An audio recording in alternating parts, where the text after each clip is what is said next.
Hello trainees. இன்னைக்கு நம்ம listening and body language பத்தி கத்துக்க போகிறோம். இந்த வீடியோட objectives இந்த செஷனுக்கு அப்புறம் நம்ம என்ன கத்துக்கலாம்னு பார்க்கலாம். Listening மற்றும் active listening சொல்றது, listening மற்றும் active listening define செய்யறது, listening skills ஓட முக்கியத்துவத்தை சொல்றது, non verbal communicationல posture மற்றும் gesture ஓட முக்கியத்துவத்தை சொல்றது.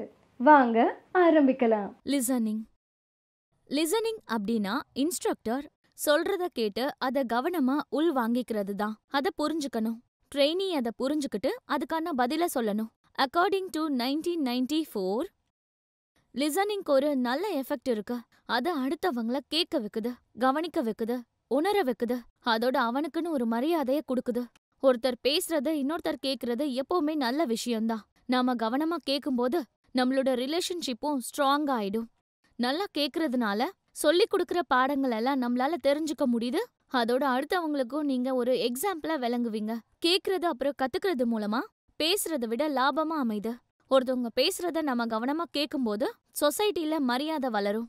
நம்ம வெற்றி அடைய இது ஒரு பிளஸ் பாயிண்டா இருக்கும். ரிசர்ச்ல தெரிய வந்த விஷயம், கேட்கறது ஒரு மிகப்பெரிய ஸ்கில்லா இருக்கு. அது நம்மள டெவலப் பண்ண உதவுது. Active listening. இந்த லிசனிங் உங்களை ரொம்ப ஆழமா புரிய வைக்குது. ஒரு விஷயத்த நாம விவரமா எடுத்து சொல்லும்போது அத பத்தி நீங்களும் விரிவா யோசிக்க ஆரம்பிக்கிறீங்க. இதுல நீங்க விஷயத்த புரிஞ்சுக்கிறீங்க, அனுபவிக்கிறீங்க, அத உணருறீங்க. அதோட இதுல முகபாவம், டோன் அப்புறம் வால்யூமும் அடங்கி இருக்கு. சாதாரணமா சொல்லக்கூடிய ஒரு மெசேஜ் பெரிய அர்த்தத்தை உருவாக்காம இருந்திருக்கலாம். ஒரு விஷயத்த நல்லா புரிஞ்சுக்கணும்னா அதுக்கான சந்தர்ப்பம் அமையணும். அதாவது ப்ராடர் கான்டெக்ஸ்ட், அவங்களோட முகபாவனை, அதோட மெசேஜை எப்படி கொடுக்குறீங்க, இது எல்லாத்துலயும் நாம கவனத்தை செலுத்த வேண்டியிருக்கும்.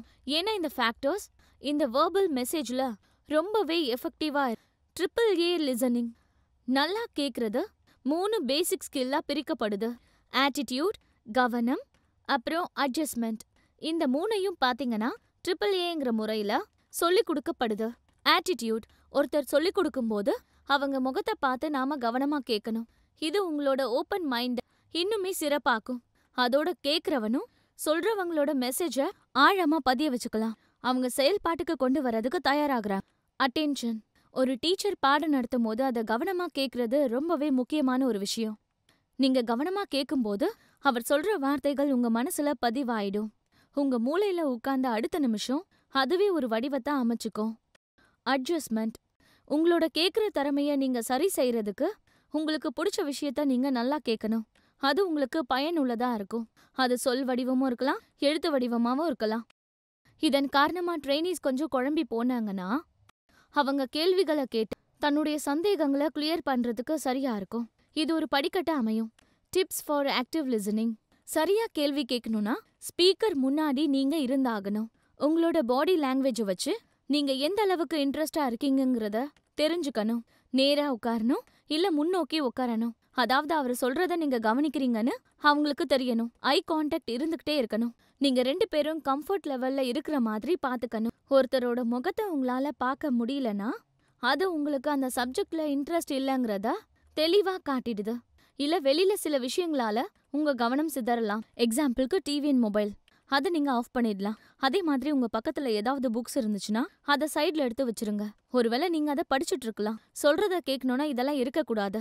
அவங்க சொல்றதா நீங்க கவனிக்கணும்னா அதுக்கு உங்க பாடி லாங்குவேஜ் ஹெல்ப் பண்ணும்.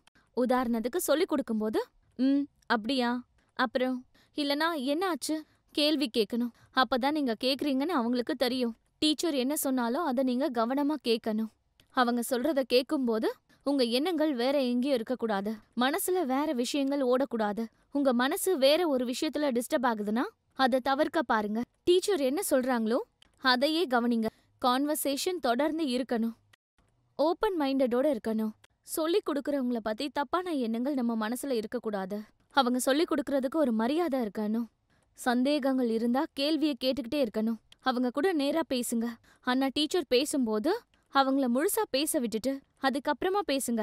அவங்க பேசும்போது குறுக்க நீங்க கட் பண்ணக்கூடாது. நீங்க ஒரு சந்தேகத்தை கேட்க அதை அவங்க கிளியர் பண்ணிட்டாங்கன்னா உங்களுக்கு புரிஞ்சுதுங்கிறத நீங்க அவங்களுக்கு காட்டுங்க. அப்பதான் நீங்க சரியா புரிஞ்சுக்கிட்டீங்கன்னு அவங்களால புரிஞ்சுக்க முடியும். அவரை எப்பவுமே முழுசா பேச விடுங்க.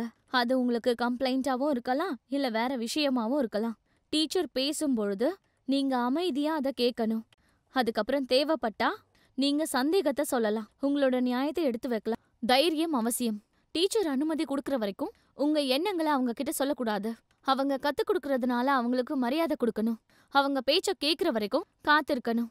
செய்கை பேசும்பொழுது உங்க செய்கை மூலமா நீங்க ஒரு சப்ஜெக்ட புரிய வைக்கும்போது அது மனசுல ஆழமா பதிஞ்சிரும். ட்ரெயினிஸ்க்கு நல்லா புரியணுங்கிறதுக்காக பேசும்போது டீச்சர் அவங்க கண் அசைச்சு பேசலாம், தலைய அசைக்கலாம், கை அசைச்சு பேசலாம், இல்ல அழகான முகபாவங்களை காட்டலாம். இது எல்லாமே முக்கியமானவை. ஆனா நீங்க செய்யக்கூடிய செய்கைகள் யாரையும் புண்படுத்திடக் கூடாது. அதனால நீங்க கொஞ்சம் ஜாக்கிரதையா இருக்கிறது நல்லது. போஸ்ட் கத்து கொடுக்கும்போது எப்பவுமே நீங்க கிளாஸ் ரூமுக்கு முன்னாடி இருக்கணும். ஸ்டூடெண்ட்ஸ் கத்துக்கிற மாதிரி நீங்க நடந்துக்கணும். எப்பவும் கிளாஸ்ல முதுக காட்டிட்டு நீங்க நிக்க கூடாது. அடிக்கடி ஒரே விஷயத்த பத்தி பேசி ஸ்டூடெண்ட்ஸை சிரிக்க வைக்க கூடாது. அதே நேரத்துல ட்ரெயினிஸ் உங்க கூட சிரிச்சுக்கிட்டே எல்லாத்தையுமே கத்துக்கணும். சரி, இதுவரைக்கும் இந்த வீடியோல என்னெல்லாம் கத்துக்கிட்டோன்னு நம்ம பார்க்கலாமா? ஒருத்தர் நம்ம கிட்ட பேசும்போது அதை கேட்கறது இருக்கே, அது மனசுல ஆழமான பாதிப்பை ஏற்படுத்தும்.